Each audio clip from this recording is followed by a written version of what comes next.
Bada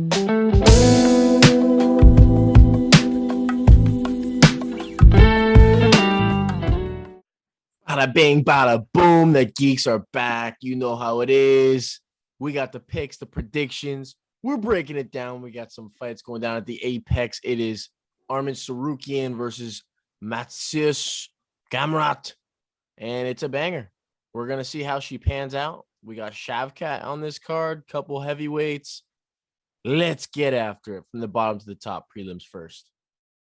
First fight of the night, we got a female boot. We got Jinyu Frey, 11-6, coming out against Vanessa Demopoulos, 7-4. Why is she such a big underdog?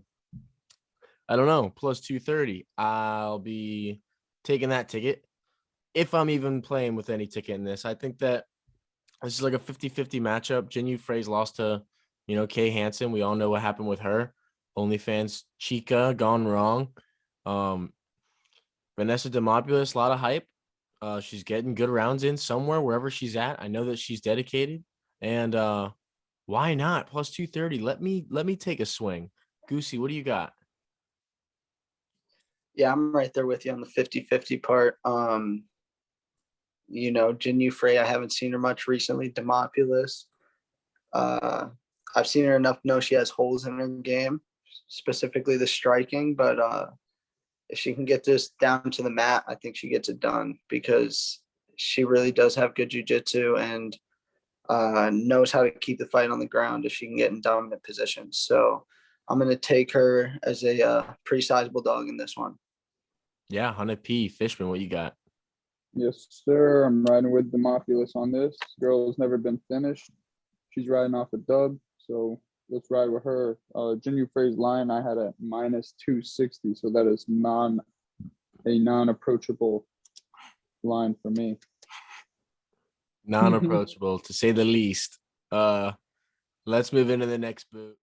We got Mario Bautista against Brian Boom Kelleher. The Boom's gonna be 24-13. Mario Bautista is 9-2. The odds coming out right away looking at this fight is Brian Boom Kelleher plus 130, Bautista minus 159. I like Bautista, man. I think that he's explosive. I think he gets good rounds. He's at a great gym over there. He's training with great training partners, O'Malley, Kyler Phillips, all those guys. I think that he's going to be just getting better and better as every fight, that he comes out, as opposed to Brian Kelleher, where I feel like he's already peaked in a sense, and he's kind of just getting worse. That's just how I see it, honestly, to be brutally honest. I think Mario Bautista comes out, gets a finish. Give me the Bautista round 2, sparks him on the feet. Let's go, Dano. I like the Bautista pick. I like how he's been training with those dudes, and just thinking about it, you got to get better when you're in the room training with those guys all the time. Both these guys are they'll take one to hit one. So I feel like this could be a nice scrap to start off the card after the ladies. But Keller's age getting up there is a worry. Batista just got really nice hands, clean hooks and stuff. So I'm going to ride with Batista. He's also not afraid of the ground game. His last fight, he doubled strikes against Perrin and had 4 takedowns. So if Keller wants to go there, I don't think it'll be a problem. Let's go. Goosey, what do you got? I'm right there with you. I like everything you said. I think Batista's the younger guy. He's going to be making more improvements in between fights. He's training with better people around him. That's examples that he's learning from each and every day. And I think we have seen the best Brian Kelleher that we're going to see. I don't think he's coming out and reinventing himself this late in his career. I see him getting slower as these fights go on. I saw him very nervous ahead of his last fight against Umar Nurmagomedov, to a point that I thought he kind of gave the neck up and got a quick tap to get out of there. But I think that, Batista's going to do enough to get it done. He's a younger guy. He's hungry. I see him being able to walk through him in this one. Yeah, Fishman, what do you got? Yeah, I'm on Bautista for the sweepage. MMA lab. I mean, I just think yeah, I'm the same page as Goose. Like Kelleher, dude's 35 now. He's getting a little old. Bautista is young, 28. He's about to reach his prime, and I mean, I'm just gonna ride with the younger kid on this. He's got to be hungry. You know, he goes into the UFC. His first fight is Corey Sandhagen. So tough luck. You know, he's got to have it's face one a high caliber guy. First fight off the rip. So I mean, definitely had to be in the gym training. He's got a couple canceled fights. So I mean, let's go. He's riding a win off Jay Perrin. Kelleher off a loss. So I'm riding with Mario. Let's get it. Yeah, 100p. Let's move right into the next scrap. It is a little firecracker here. We got Cody Durden coming off the really early sparkage from Makayev. Durden's 12-4-1. He's coming out against JP Buys, who is 9-4. Odds are gonna drop on this one. Cody Durden's gonna be minus 105. JP Buys minus 115. This one's interesting, man. JP Buys, sticky situation. Delize looking good last weekend. He's probably fired up. He's a real nice guy, so he won't show it for a second, but you know that fires up his fucking soul watching that dude do good. So, JP Buys going to give you 110% on Saturday, and that's a fact. Cody Durden, on the other hand, gritty guy. He's got some decent wins. I mean, he could definitely wrestle in this sense. JP Buys is that jiu-jitsu guy. He's going to be super crafty, throwing up all kinds of crazy shit.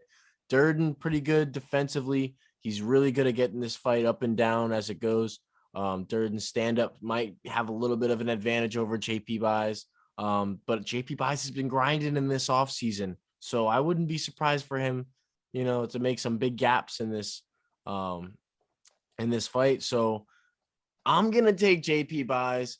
Moral pick. Not with my dome piece, 100%. I'm not going to put a lot on it, but I'm taking JP Buys to snake a close decision or maybe get a late sub. Let's go Fishman off rip. After hearing about the information you've disclosed, I'm going to still ride with Durden. It's hard to say, but I'm riding with Durden, baby. I mean,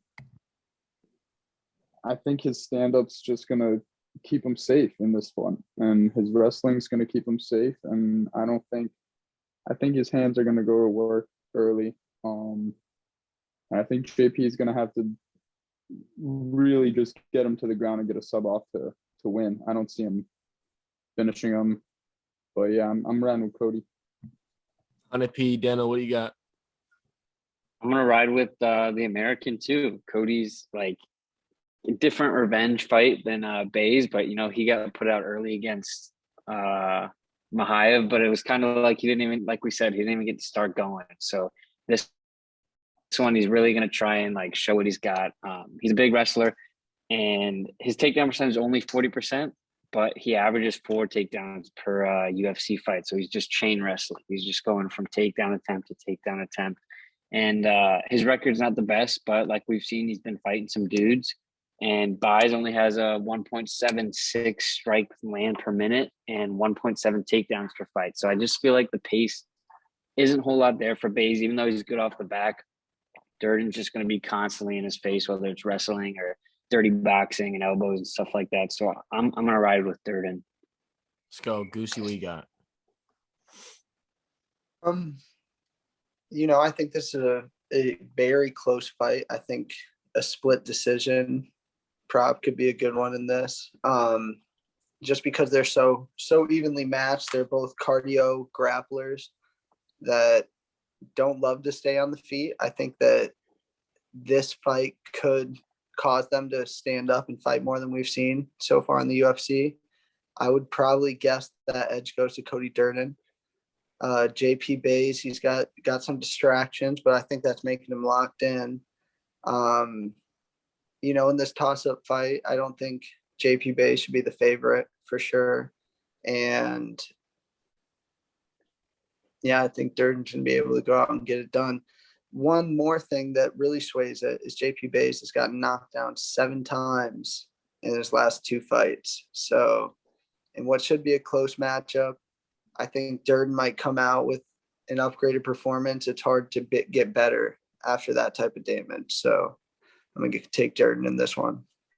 Yeah, 100p. We're moving right into the next boot, and it's a good one. We got Raulian Paiva coming out against Sergey Morozov. Both two guys off of some L's, some pretty brutal L's, to say the least. Raulian Paiva last out against Sean O'Malley.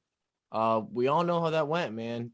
Buddy ate about a 18 punch combo against the fence and got slept magooed in front of about 10 to 15,000 people. So it was kind of tough for the kid.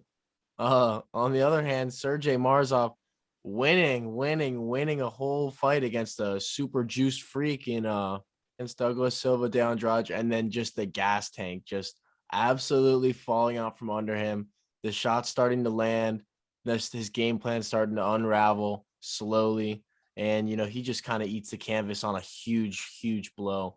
That was devastating. I do think that Sergey Morozov, though, is much better than Raulian Paiva in a more rounded skill set viewpoint. So I do think that Morozov's going to bounce back a little bit better than Paiva. I think that Paiva, is just going to get dogged in this matchup. Like, just the tenacity from Sergey is just going to be a little bit too much, and he's got a little bit better record or resume in my eyes. He only loses to like real stallions, and I think that coming off of this loss, he's going to have a little bit more smoke than Paiva at this weight class. Give me Sergey Morozov to like really wrestly predominantly win this fight. Let's go Dano off rip. I'm with you. I like Morozov. I think Paiva just his last fight's going to hurt him. I don't know whether this is from the O'Malley fight, but he's averaging 5 strikes per minute absorbed. So, he's being hit a lot.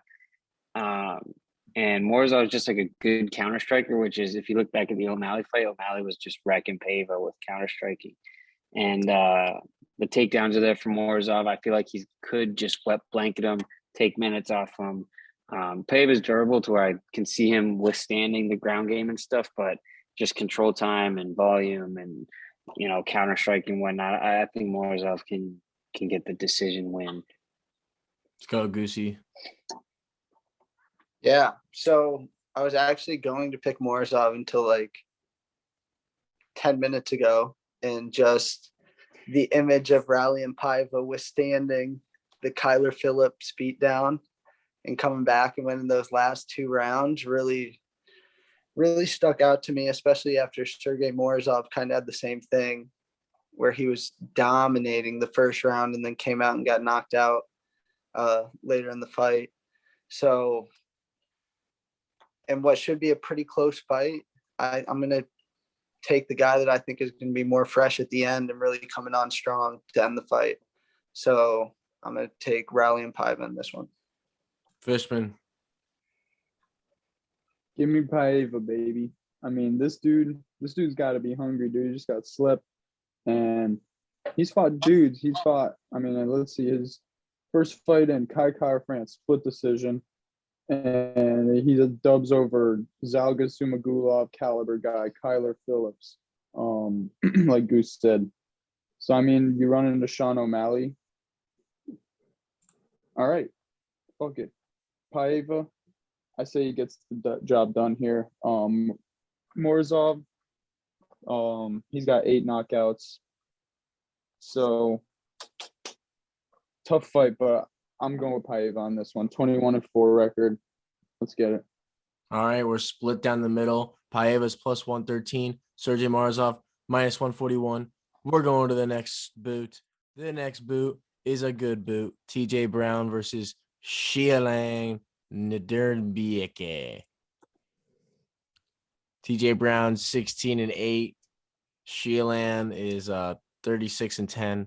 I'm taking TJ Brown. He's looked good in his last 2 bouts. He's still getting better. He's well-rounded. He's a strong guy for the weight class. I know that he might be a decent favorite here, Let's look at the line here. TJ Brown. Yeah, minus 210. Yeah, because all he's going to have to do is stuff some takedowns, and he should be set and ready to go. I like TJ Brown to get a finish in this fight. Give me TJ Brown knockout round 2. Goosey, what do you got? Downtown TJ Brown. You know, I just like you said, he is getting better. He's fought better opponents than Beek to this point. And I mean, it never hurts to have a training partner as good as Bryce Mitchell, you know, and that's the level of grappling he's going up against every day. I think Shyland is not going to be able to show him much that he hasn't seen. And he's going to be able to outlast him and really come on strong late. I expect this to be pretty back and forth as they have similar skill sets early, but Beek shows that he gasses out, especially with that muscly frame. And I think TJ Brown is going to be able to get in there and grit it out. So give me the favorite in this one. TJ Brown, just a great guy to root for. What do you say, Dano? I'm right there with you. I'm going TJ Brown. The thing about Shyland, powerful grappler. He's kind of like a bully style fighter. He'll throw big punches, bounce you up against the cage, and then try and get the takedown. But he's only like taken down 1 out of every 4 attempts. So I feel like TJ Brown's going to be able to deal with that. And I just like the way TJ Brown just like carries himself. He's kind of got a little swag to him. He just goes in there and throws down, and he has wars, and he's not afraid to have wars. Like, he'll go in there, he has a chin, and he'll definitely be firing back. So give me TJ Brown. Fishman, what do you got? I'm riding with TJ as well. He's on a 2-inch streak. Charles Rosa, Kai Kamaka, and yeah, I'm pretty much on the same page as you guys. I don't think Shyland will show him anything that will phase his game plan. I don't think he's got a little bit more experience in the octagon, and I'm riding with TJ Brown. Let's go. All right, well, let's move right into this featured bout, because this is one of my most confident plays on the whole card, ladies and gents. We got Tafon Nchukwi, 6-2, coming out against Carlos Ulberg, 4-1. All right, I'll keep it short and sweet. Not UFC caliber. Carlos Ulberg is getting knocked out first round, maybe early second round. I think that Tafon Nchukwi is just going to bring way too much for Ulberg, just like a lot of opponents I can see. Nchukwi's striking is just going to be enough and powerful enough to keep Ulberg on his bike and running. He's going to be able to shoot takedowns if he wants to. I see him landing just a crazy overhand right, some kind of crazy overhand hook as Ulberg's like continuously trying to circle around and get away. He's just going to get hit with something. I think it's going to look a lot like the Court McGee, Jeremiah Wells knockout. You can at me on that one. Let's go Goosey first. I'm taking the other side of this one. And this is very close bout, but I think Carlos Ulberg is going to outpoint strike him in what is shaping up to be a stand-up bout, because Ulberg does have good takedown defense. He's able to get to his feet, and Nchukwi has not shown great offensive grappling. He likes to throw bombs on the feet, and Carlos Ulberg was a world-class kickboxer, and I think he'll be able to evade that. You look at it stylistically, they match up very similarly to Izzy and Jared Cannonier. So I think they've been working on that in the gym, and this fight could give us a little game plan into what Izzy's trying to do next week, to be honest. But I'm going to take Carlos Ulberg in this one. All right, so talk about polar opposites. I go from not UFC caliber to, this fight might tell us how Izzy Cannonier is going to go. Oh, my goodness. How the style of Izzy goes into that one. Dano! I feel like I'm the only one on my side right now, so it's fine. Dano. So far you're going to be, because I'm going to go with Ulberg. I love the kickboxing. I love City Kickboxing Gym. Ulberg has almost 9 strikes landed per minute and only absorbs around 4. So I feel like Goose said, he's going to be in and out evading. And even though he didn't finish Fabio Tarrant last fight, which a lot of people wish he would, I just feel like him going 3 rounds allowed us to see what he can do, allowed us to show that he's evolved from the Kennedy and Nchukwi fight where he lost, where he was dominating Kennedy and then gassed out completely and just got knocked out. So the gas tank looks like it's going to be there. The thing with Tafon Nchukwi, right? This is his 3rd fight at light heavyweight. He's going for win number 2, I believe. And it's because his last fight, he was winning and he looked pretty damn good. But going into the 3rd round, when he was sitting on the stool, his coaches were going, you need to finish, you need to finish. And when I don't think he did need to finish, right? So he goes and chases the finish and then just gets caught. So maybe a little more coaching could do him justice, but I feel like Ulberg, and that KO was less than 3 months ago. So maybe he might come in a little gun shy. He might not, but maybe. And I feel like if you let Ulberg get the upper hand on you, it's going to be a problem. So I'm going with the Black Jag. All right, fine. Fishman?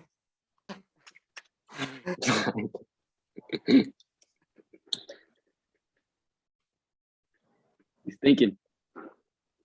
You know what, boys? He's calculating. I'm gonna ride with Ulberg on this one. Oh my god, bro. God damn. And it's tough. So Carlos Ulberg versus Tafon. I'm gonna go with Ulberg on this one. I think he's gonna be able to stay out of the dangerous way with the hands, but Ulberg, I think he's gonna be able to stay in distance, good distance for him, and win himself another decisionovski. But yeah, I mean, Tafon definitely could put him to Slumperoo Town, but I'm gonna just go with what my gut's telling me, and that's Ulberg. All right. Those are the picks. That's the breakdown. From the bottom to the top, we did it, and it's done. Catch us for the main card scoop. Geeks to the moon, baby. Click the link. We out.